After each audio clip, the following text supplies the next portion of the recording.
Chapitre 10. Les gens qui parlent du rien à ma place.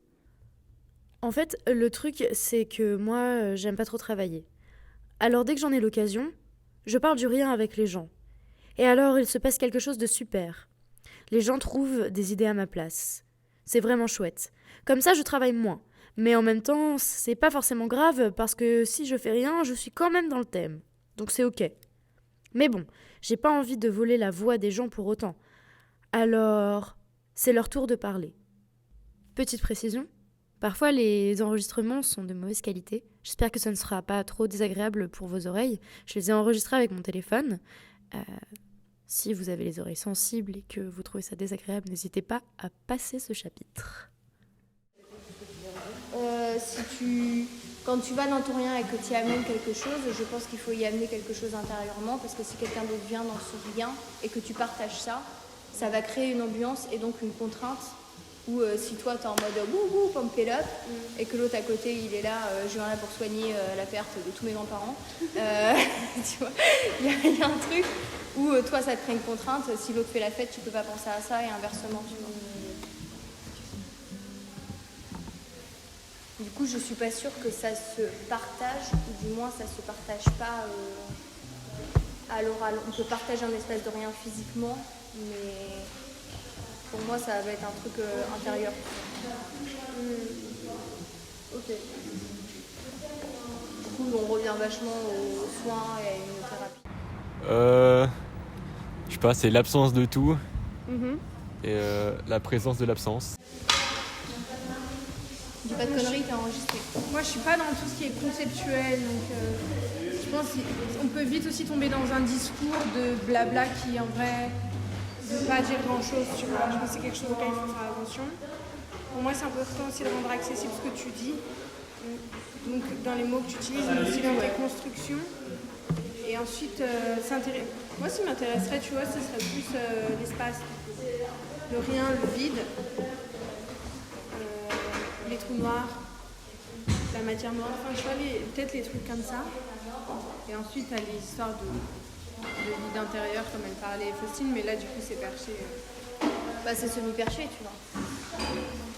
En plus, ça veut pas dire que c'est faux, mais ça. Non. On avait oublié le fromage. Oui, on avait oublié le fromage. Rien. Le vide, l'espace, l'espace qu'il y a entre 15h10 et 15h10. Pas mal ça. Le tout et le rien. Verre plein, je te vide. Verre vide, je te plains. Que rien que rien c'est un tout, un ensemble de choses. Voilà. Non. Ouais, par rapport à rien, rien c'est pas rien, je pense. Enfin, je trouve. Tout dépend du point de vue du spectateur ou de la personne qui entre par exemple dans une pièce. Il va dire là il y a rien, et puis un autre va finalement percevoir des choses dans ce rien que l'autre perçoit. Donc rien en réalité c'est un langage déjà, c'est un mot pour essayer de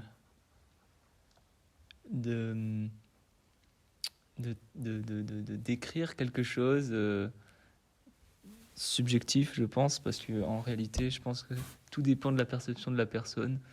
Là, il va voir rien, et là, quelqu'un va voir quelque chose. Bon, bref, voilà. Ça, c'est pour moi rien. Donc, parfois, il y a rien. Et parfois, il y a rien, mais il y a quelque chose. Oh là là. Qu'est-ce que je peux dire d'autre? Rien. Donc en fait, pour toi, le rien, c'est un outil de langage, plus Bah, une réalité matérielle. Ouais, Oui, parce que matérielle. tu enlèves le rien, tu fais disparaître le rien dans le langage. Qu'est-ce qui se passe, quoi, en vrai? La personne, quand il va voir quelque chose, il peut pas dire rien. Ouais. Comment il va dire, bon, ouais, il y a quelque chose. Finalement, le rien, c'est comme c'est très péjoratif aussi d'une manière quand on dit, ouais, t'es moins que rien et tout. what the fuck, quoi. Non, t'es quelque chose, t'es un corps, t'es physique. Quelque part, c'est subjectif de ouf, et c'est même archi faux quand quelqu'un dit que t'es rien du tout. En réalité, t'as une naissance, tu t'es construit. Donc, quand quelqu'un arrive à tes 24 ans et quelqu'un te dit rien. Mais là, je pars plus du côté social, là, par contre. Ou côté, je sais pas quoi. Mais ouais, il y a deux. Il y a l'environnement rien. On pourrait dire rien par rapport à l'absence de, par exemple, je sais pas, d'architecture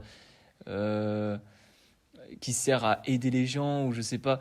Il n'y a pas de village. Donc les gens, ils vont dire, ouais, il n'y a rien ici. Il y a rien ici parce que, ils se disaient peut-être qu'il y avait un village, quoi. Voilà, il y a un truc. Ouais, donc ce que tu veux dire, c'est que en gros, en tant qu'humain, en tant que personne incarnée dans un milieu, un contexte social, le rien est associé à l'espace qui n'est pas occupé par l'humain et par le social, par la société, en fait. C'est ça que tu veux dire? Oui, ouais, je pense que c'est ça. Mais, enfin, oui. En gros, ouais, ça dépend de l'espace où se trouve l'individu, mais surtout sa manière de percevoir les choses, quelque part. Parce que deux personnes peuvent avoir deux perceptions différentes. C'est déjà fini, mais la suite au prochain épisode.